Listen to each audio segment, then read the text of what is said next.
Hi hello welcome back to our channel. இன்றைக்கி வந்து சூப்பரான ஒரு விநாயகர் சதுர்த்தி பிளாக் தான் பார்க்க போகிறோம். ஸோ எங்கள் வீட்டு விநாயகர், அதுக்கு பக்கத்தில் இருந்த ஒரு குட்டி விநாயகர் வந்து கீர்த்தி வந்து அழகாக வந்து விநாயகர் வந்து செஞ்சு வச்சுருந்தா. ஸோ 2 விநாயகரும் அழகாக டெக்கரேட் பண்ணியாச்சு. விநாயகருக்கு தேவையான விஷயங்களும் வச்சு படைச்சாச்சு. என்ன நம்ம வந்து விநாயகர் சதுர்த்தினாவே கொழுக்கட்டை தானே இல்லையா? ஸோ புடி கொழுக்கட்டை, தீனி வச்ச கொழுக்கட்டை, அப்புறம் வந்து சாதம், சாம்பார், வடை, பாயசம் இதெல்லாம் செஞ்சு வச்சு சூப்பராக வந்து படைச்சாச்சு. ஸோ படைச்சி முடித்தோடனே பார்த்திங்கன்னா இன்றைக்கி வந்து சூப்பரான ஒரு விளையாட்டு என்னென்னா, இப்போல்லாம் வந்து விட்டாக்கா நம்ம வந்து ரொம்ப போர் அடிச்சு அப்படின்னா தேட்டருக்கு போகிறது, மாலுக்கு போகிறது, பீச்சுக்கு போகிறது இதெல்லாம் பண்ணுறோம். பட் இதை மாதிரி விஷயம்லாம் நம்ம வந்து இப்போல்லாம் நான் விளையாடே ரொம்ப நாள் ஆச்சு. இதெல்லாம் நாங்கள் வந்து தெருவாக போய் பொறுக்கி ஒரு கவரில் போட்டு அதை திறந்து விளையாடி ஜெயிச்ச காயை பத்திரமா எடுத்து வச்சு அப்படிலாம் விளையாண்ட காலம்லாம் உண்டு. இப்போ வந்து கீர்த்தி சாயும் சும்மா இந்த விளையாட்டு வந்து விளையாடிட்டுருக்காங்க. ஸோ ஜெயிச்சது பார்த்திங்கன்னா கீர்த்தி தான். சாயெல்லாம் வந்து கரெக்டாக அதை வந்து பிடிக்க முடியல. ஸோ நம்மளாம் இப்போ வந்து கைக்கு வந்து ப்ராக்டிஸ் கொடுக்கணும்னு சொல்லிட்டு க்ளேலாம் வாங்கி யூஸ் பண்ணுறோம் இல்லையா? ஸோ இதுக்கெல்லாம் வந்து குழந்தைங்களுக்கு இந்தமாதிரி விளையாட்டுலாம் சொல்லிக் கொடுக்கும்போது நல்லா வந்து போன் ஸ்ட்ரென்த் வந்து நிறையவே கிடைக்கும்.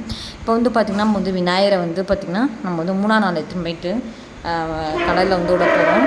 ஸோ இன்றைக்கி நான் வந்து ஒரு கீர்த்தி சாயின்னா வந்து எடுத்துகிட்டு போய் விநாயகரை போய் விட போகிறாங்க. ரொம்ப ஹாப்பியாக ரொம்ப சந்தோஷமாக 2 பேரும் எடுத்துகிட்டு போயிட்டு விநாயகருக்கு போய் படைச்சிட்டு விநாயகருக்குமே வந்து இது வந்து ஒரு ஏரியில் எதுவுமே விடுறதுக்கும் போகிறாங்க. ஸோ நீங்களாம் வந்து ஃபர்ஸ்ட் டே விநாயகரை விட்டுருங்களா, இல்லைனா வந்து நீங்களும் 3rd டே தான் விடுவீங்களா? சிலவங்களாம் பார்த்திங்கன்னா போன வருஷம் வாங்கின விநாயகரை தான் இந்த வருஷம் விடுவாங்க. இந்த வருஷம் வாங்கின விநாயகரை பத்திரமா எடுத்து மேலே வச்சுருவாங்க. ஸோ அதுமாரிலாம் பண்ணுவாங்க. நீங்கள் எப்படின்றத கமெண்ட் செக்ஷனில் கமெண்ட் பண்ணுங்கள். மறக்காமல் நம்ம சேனல் போய் சப்ஸ்கிரைப் பண்ணி வச்சுக்கோங்க. அண்ட் பக்கத்தில் பெல் ஐக்கானை கிளிக் பண்ணி ஆல் என்ற ஆப்ஷனை கிளிக் பண்ணிக்கோங்க. அப்போ நான் போடுற வீடியோஸில் நோட்டிஃபிகேஷனோடு உங்களுக்கு சேரும். நீங்கள் கொடுக்குற லவ் அண்ட் சப்போர்ட் மூலிமா தான் என்னுடைய சேனல் வந்து இன்னுமே டெவலப் ஆகும். அதனால் வந்து நீங்கள் வந்து எனக்கு சப்போர்ட் பண்ணுங்கள். ஸோ பார்த்திங்கன்னா எவ்வளோ மக்கள் வந்து இன்றைக்கி வந்து விநாயகர் வந்து ஆற்றுல வந்து போடுறதுக்கு வந்து வந்திருக்காங்க. சூப்பராக இந்த இடத்துல ஆளே இருக்க மாட்டாங்க. ஆனால் இப்போ பார்த்திங்கன்னா இவ்வளோ ஆள்கள் வந்து இருக்கிறாங்க. ஸோ அழகாக வந்து விநாயகரெல்லாம் படைச்சி முடிச்சுட்டு பத்திரமா எடுத்துகிட்டு போயிட்டு நம்ம வந்து கரைச்சாச்சு. விநாயகர் சதுர்த்தி அப்படின்னாலே பார்த்திங்கனாக்கா விநாயகர் வந்து இப்போது நம்ம வீட்டுக்கு வந்து மண்ணில் வந்து கரையிறாரு அவ்வளோதானே தவிர நம்ம மனத்தை விட்டு நீங்காமல் என்றைக்குமே எல்லா தெய்வத்துக்கும் முதன்மையான தெய்வம் விநாயகர் பெருமான் தான். ஸோ அந்த விநாயகர் பெருமான் என்றைக்குமே நம்மளை விட்டு நீங்க மாட்டார், நிரந்தரமாக நம்ம கூட தான் இருப்பார் அப்படின்றதுல ஒரு துளி கூட வந்து மாற்றமே கிடையாது. இந்த விநாயகர் சதுர்த்தியில் பார்த்திங்கனாக்கா நாங்கள் வந்து சின்ன பிள்ளையா இருக்கும் போதெல்லாம் இந்த கரைக்கிறதுனே சண்டை வரும். நாங்கள் தான் எதுவுமே போடுவோம், நாங்கள் தான் போயிட்டு இது பண்ணுவோம் அது பண்ணுவோம் சொல்லி. அதனால நாங்கள்லாம் ஸ்கூல் விட்டு வரத்துக்குள்ளே விநாயகர் கோயில் வச்சுருவாங்க. அந்த விநாயகர் பெரிய சிலையெல்லாம் வச்சுருப்பாங்களே, அந்த விநாயகரை எடுத்துகிட்டு போகும்போது இந்த விநாயகரும் கூட வண்டியில் வச்சு எடுத்துகிட்டு போய் கரைச்சிடுவாங்க. இல்லைன்னாக்கா மோஸ்ட்லி வந்து கிணத்துல போட்டுருவாங்க. அப்படி இல்லைன்னா அப்போல்லாம் வந்து இந்த குட்டை குளம் இதெல்லாம் நிறையா இருக்கும், ஊருக்கு இருக்கும். ஸோ அங்கே எடுத்து போய் போட்டுருவாங்க. இப்போல்லாம் நம்ம வந்து நாம் இருக்கிற ஏரியா விட்டு இன்னொரு ஏரியாவுக்கு தேடி வந்து நம்ம வந்து விநாயகரை வந்து கரைக்கிறோம். ஆனால் அப்போல்லாம் வந்து வீட்டுக்கு கிணறு இருக்கும். அப்புறம் பார்த்திங்கன்னா இல்லைன்னா விநாயகரை வந்து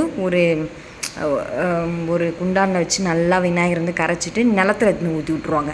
அதுமாரிலாம் வந்து பண்ணுவாங்க. ஸோ இப்போ வந்து நம்ம வந்து ஸ்டில் நவ் வரைக்குமே நம்ம வந்து வாடகை வீட்டில் தான் இருக்கோம். சொந்த வீடு வந்துட்ட பிறகு நம்ம விநாயகர் சதுர்த்தி இன்னும் நல்லா கிராண்டாக நல்லா வந்து செலிப்ரேட் பண்ணுவோம் அப்படின்ற நம்பிக்கையோடு நம்ம வந்து போராடிட்டுருக்கோம். ஸோ நீங்களாம் வந்து விநாயகர் சதுர்த்தி அப்போது என்னென்ன விஷயத்தெல்லாம் ஃபாலோ பண்ணுவீங்க, எத்தனை நாள் விநாயகர்கிட்ட போய் கடலில் வந்து கரைப்பீங்க அப்படின்றத கீழே கமெண்ட் செக்ஷன் கமெண்ட் பண்ணுங்கள். ஏன்னா சாட்டர்டே அப்புறம் சண்டே, ஸோ சண்டே வரதுனால நிறைய பேர் சாட்டர்டேவே எடுத்து கரைச்சிட்டாங்க. ஸோ நீங்கள் எப்படின்றத கமெண்ட் செக்ஷன் கமெண்ட் பண்ணுங்கள். ஸோ எல்லாம் வந்து கரைச்சி முடிச்சுட்டு ஜாலியாக கீர்த்தி சாயும் நல்லா என்ஜாய் பண்ணிவிட்டு வராங்க. சின்ன குழந்தைங்க கிட்டக்க இது மாதிரி விஷயத்தெல்லாம் பண்ணும்போது அவங்க நல்லா பயங்கர எக்ஸைட்மெண்ட்டாக ஆகிடுவாங்க, ரொம்ப ஹாப்பியாக இருப்பாங்க. அதனால வந்து கீர்த்தி சாயும் நல்லா என்ஜாய் பண்ணிவிட்டு அப்படியே மேலே ஏறி வந்தாச்சு. நாங்களுமே வந்து விநாயகரை அழகாக சென்ட் ஆஃப் பண்ணிட்டோம். ஸோ சாய்க்குட்டி பார்த்திங்கன்னா அவருடைய விநாயகர் வந்து கீழே சாயவே இல்லையாம், இப்படி ஸ்ட்ரைட்டாகவே உட்காந்துட்டு இருந்தாராம். கீர்த்தியோட விநாயகர் வந்து கீழே சாஞ்சிட்டாராம். அதை சொல்லி அவனுக்கு அவ்வளோ ஒரு இது. ஸோ பொழுது சாயிற வேலையில் விநாயகருக்குமே வந்து நம்ம வந்து விட்டோன்னே எவ்வளோ அழகாக இருக்குது பார்த்திங்கன்னா. அந்த சீன் பார்க்கவே எவ்வளோ அழகாக இருக்குது பார்த்திங்களா. பிரபஞ்சம் வந்து எவ்வளோ ஒரு பெரிய ஒரு விஷயத்தை வந்து நமக்கு வந்து உணர்த்துது. இந்த சூரியன் எப்படி உதிக்குது, எப்படி மறையுது, ஒரு நாள் சூரியன் இல்லை அப்படின்னா நம்மளுடைய வாழ்க்கை நிலை எப்படி இருக்கும் கொஞ்சம் யோசிச்சு பாருங்கள்.